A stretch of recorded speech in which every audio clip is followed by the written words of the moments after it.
లో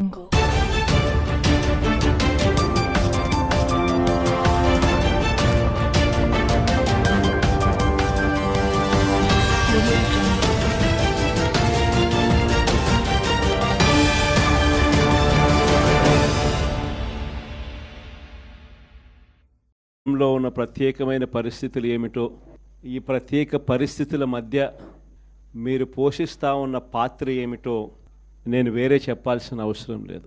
నిజంగా ఈరోజు పార్టీకి అన్ని రకాలుగా ఒక పెద్దన్న పాత్ర ఎవరైనా పోషిస్తూ ఉన్నారు అంటే అది న్యాయవాదులే అని చెప్పాలి. అడగకపోతే అమ్మైనా అన్నం పెట్టదన్నట్టుగా, కోరకపోతే దేవుడైనా కూడా వరం ఇవ్వడం అన్నట్టుగా, పిటిషన్ వేయకపోతే న్యాయస్థానంలో మీరు నిలబడకపోతే న్యాయం కూడా దక్కే పరిస్థితి కూడా ఉండదు. కలియుగం అన్నది ఏమిటి అన్నది ఈ చంద్రబాబు నాయుడు గారి పరిపాలన చూస్తే ఈ 14 నెలల్లో ఓహో ఇదేనా కలియుగము అని చెప్పి అనిపించే పరిస్థితి ఎవరికైనా కూడా అనిపిస్తుంది. ఎందుకనంటే న్యాయం లేదు, ధర్మం లేదు.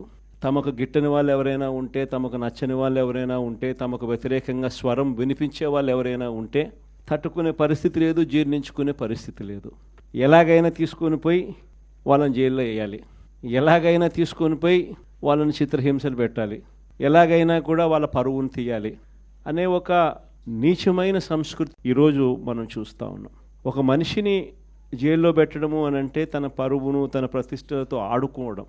అవన్నీ తెలిసి కూడా ఏ తప్పు చేయకపోయినా కూడా బురద వేసి తప్పు చేశాడు అని చెప్పి దానికోసం దొంగ సాక్ష్యాలను క్రియేట్ చేసి కేవలం వీళ్ళు పెట్టే ప్రలోభాలు, వీళ్ళు పెట్టే భయం తప్ప వేరే బేసి లేదు, వేరే సాక్ష్యము లేదు.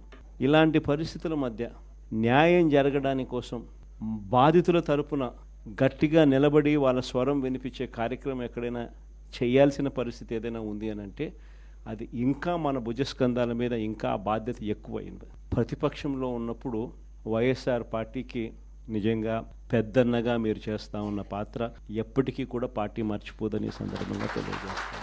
ఎవరికి కూడా ఊహించని విధంగా కూడా, ఇంతకుముందు గతంలో ఎప్పుడు జరగని విధంగా కూడా లీగల్ కమ్యూనిటీకి, మరీ ముఖ్యంగా ఫస్ట్ టైం లా కంప్లీట్ చేసుకుని తమ కాళ్ళ మీద తాము నిలబడడానికి సిద్ధంగా ఉన్న యంగ్స్టర్స్కు, యంగ్ లాయర్స్కు ప్రభుత్వం అప్పట్లో క్రమం తప్పకుండా సహాయ సహకారాలు అందిస్తూ లా నేస్తం పేరిట ఏకంగా జీపీలు, ఏజీపీల నియామకంలో కూడా ఏకంగా 52% రిజర్వేషన్లు ఇచ్చి అట్టడుగు వర్గాలకు కూడా మంచి చేయాలి అని చెప్పి ఆలోచన చేసిన పరిస్థితులు కూడా గతంలో ఎప్పుడు చూడాల.